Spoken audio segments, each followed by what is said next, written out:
I'll introduce the next speaker without wasting time, discussing the role of typography in evaluation of children's educational books and its impact on learning. Juhi Shekhar Karhadkar. I welcome Juhi Shekhar Karhadkar, who is a faculty of Visual Communication Design, Srishti Manipal Institute, Bangalore, India. Hello, good evening. I am Juhi Karhadkar, as Professor Santosh introduced me. Thank you for the introduction, Professor. I have with ease slipped into the intersecting roles of an educator and a visual designer. And I have an innate calling for words, languages, and poetry. This inclination makes me a typography enthusiast, if not an expert. Today, I will be discussing the role of typography in children's educational books and its impact on learning. On the screen, you will be able to see the picture of Arthur Mee, who created the first children's encyclopedia more than a century after the encyclopedia for adults was popular. This advancement in the ocean of knowledge manifested the future of educational books for children, and the ripple effect spread far and wide.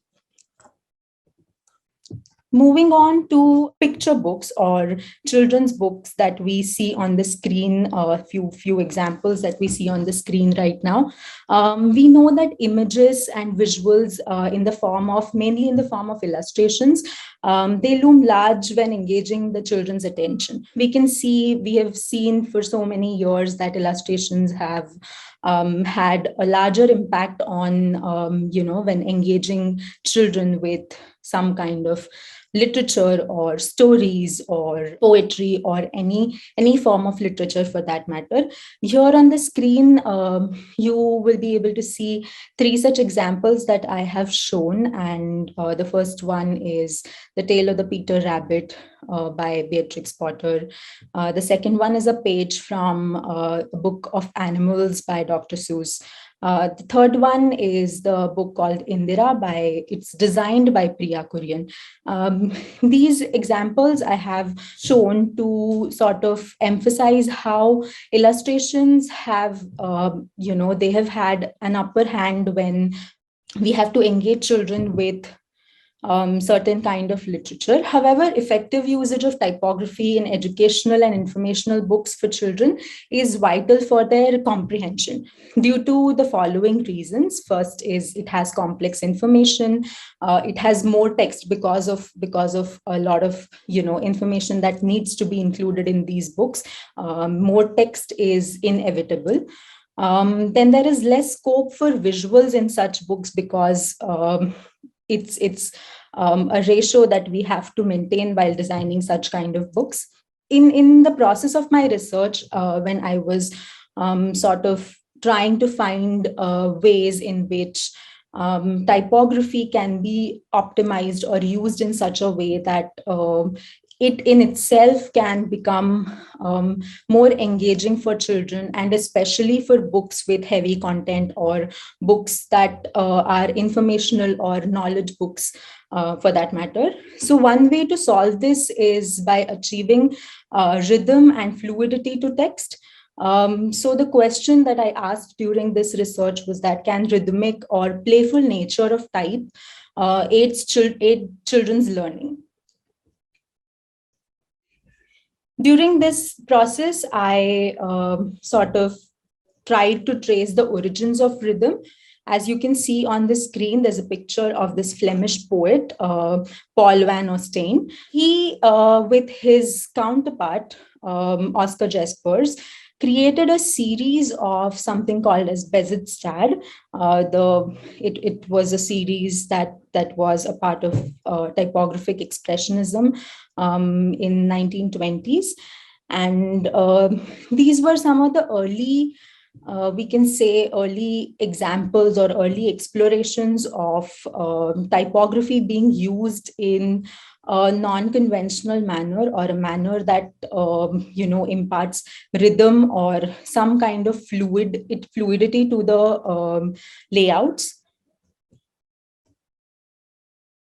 This is another example by the same duo where you will be able to read the translation of the poem from Occupied City. And you can see how naturally or how organically these sentences have been laid out on this in this composition, where we can see that our visual our eye movement is sort of going from one place to the other, and we can seamlessly go from one point to the other. Another example of such kind, while I was digging deeper into this particular form of composition, was that's when I came across this concept of concrete poetry, where Easter Wings, this particular piece of poem that you're seeing on the screen right now, is called as Easter Wings, which is a pattern poem published in 1633 by George Herbert. This is another example of how there were attempts made to break away from the regular forms of typesetting or the regular understanding of typesetting, drawing parallels with something called as type poem. So this is relatively drawing parallels from recent times when this artist, German artist, and designer and typographer, printmaker called Hans-Ord Mayer worked on a series of poetries or series of typographic compositions that he called type poems. In these explorations that you see on the screen, you can notice that there are a lot of various ways in which compositions have been explored, and lines or sentences or text has been composed in such a way that each composition gives you a sense of visual poetry or a sense of visual prosody that can be called as it. Each composition also gives you a sense of direction from one word to the other. So during my research, I came across many such examples that gave me an understanding of how text in itself can be set in such a way that it can impact or it can aid better comprehension or engaging children in with the text that is at hand. How visual prosody can be connected with children's learning, and drawing examples from contemporary work. Here on the screen, you will be able to see a spread from A Child of Books, which is a book published by typographer Sam Winston and illustrator Oliver Jeffers. And this was published in 2016, where you will notice that it's a very interesting layout composed using a lot of text, a lot of words, and a lot of letter forms. If you look closely, this also says that sail across a sea of words. This I felt was an interesting way or a very beautiful manner of engaging kids with words or languages. A Child of Books provides an unforgettable reading experience that will inspire and encourage children or encourage readers of all ages to explore, question, and imagine. So if we think about it, exploration or questioning or curiosity and imagination are three really powerful tools for learning. So I think this could be a very interesting way of engaging children. The next case in point to be discussed could be Playfulness in Typography by Javier Mariscal. Javier Mariscal was another artist, sculptor, and typographer, a Spanish artist. He worked with a lot of children's books, a lot of children's brands, and also developed some typefaces that were children or kids friendly. This book that you see, the book cover that you see on the screen, Senor Mundo and Me, A Happy Birthday Story. Although this seems to be a story, it is more of an adventure or taking children to a journey where they could be introduced to different or various kinds of wonders in the universe. On the right side, you will be able to see the typeface named Hanover, designed by Mariscal, and it also includes other fonts such as Mundo Sans, Mundo Demibold, etc. If you notice the letter forms that have been designed in this particular typeface, they not only break away from the regularness of type that has been that we have seen for adults or for adult readers. This particular typeface breaks away from that rigidity or that particular regularness of type, but it also is a very interesting form, and a form that children can relate with, because it mimics the handwritten style of writing. These are some more works by Mariscal.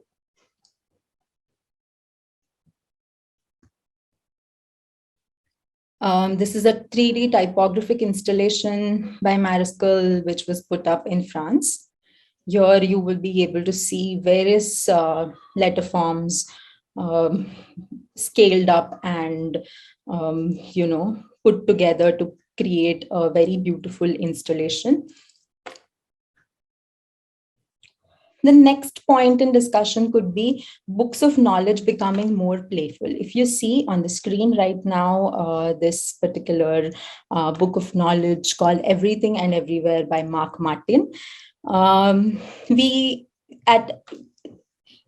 In the process of my research, I came across a lot of examples and a lot of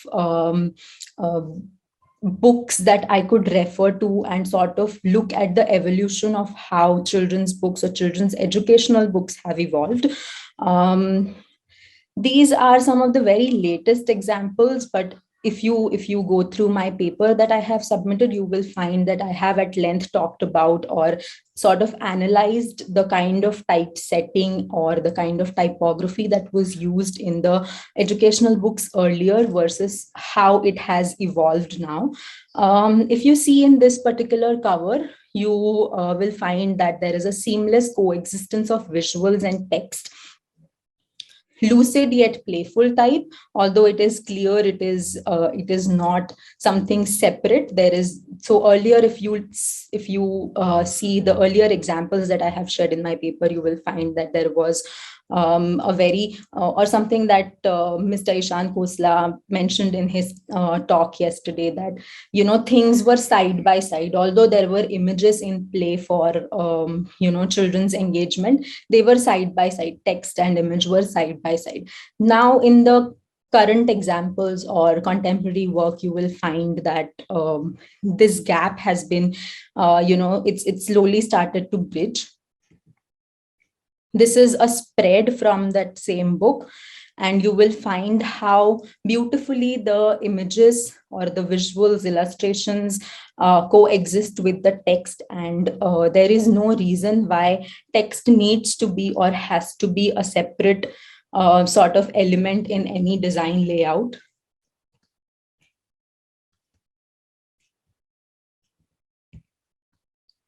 Next, I would like to move on to something that we have done in class, and encouraging experiments is one of the things that we really look forward to when we conduct any typography related courses. So this is one of the examples one of my students in experimental typography studio has come up with, where the brief given to the students was to explore words with onomatopoeia, palindromes, and anagrams, and create interesting and possibly legible type compositions with the chosen word. So here he has he's made use of materials, that is fabric, and he has cut them in such a way that it creates the kind of effect and the sound of cutting, which is khachak. Another example by the same student, where he has worked on the same brief with the word tissue. This is another example where the student has worked with a different platform called as Artivive, and she has tried to make this layout interactive. She was studying the typeface Futura, and this is what she has come up with. There is another video that I would like to share with you. I will put it in the chat box where you can have a look at it. Then I also went on to studying how type can be looked at from the point of view of making lives easier for children with reading disabilities, and there have been many platforms and interventions and typefaces that have come up for this particular aid. I also interviewed Ms. Nawaz Hormuzji, head of learning support at Malyaditi International School in Bangalore, and I gained some insights from her, which sort of helped me with the conclusion of my research. And these were some of the insights that she gave me. There were students who were sort of facing these issues with, who faced reading disabilities, could not be included with the rest of the class. So this made them really low confident, and that's why I feel there is still scope for us to include this kind of inclusivity or make textbooks inclusive. So these are some conclusions that I have formed after the research study, and I would really like to focus on the third point over here, which I will definitely take ahead and work on. There is scope for making textbooks more inclusive in nature, and not just in through the Latin script or in English language, but also in vernacular languages. And as Mr. Ravi Puvaya and Professor Santosh Sagar were discussing in the earlier session, this definitely makes way for a lot of innovation and a lot of inclusivity in the realm of children's educational books. And with this, I would like to end my presentation. Thank you, Joy Thank Karhadkar. you. Wonderful presentation. And I call upon the next speaker sooner without wasting time, because we want basically, as you know, Joy, the question answer session, which will help you and your research further going on. Yeah. So Thank you. with that, yeah, thank you very much, Joy.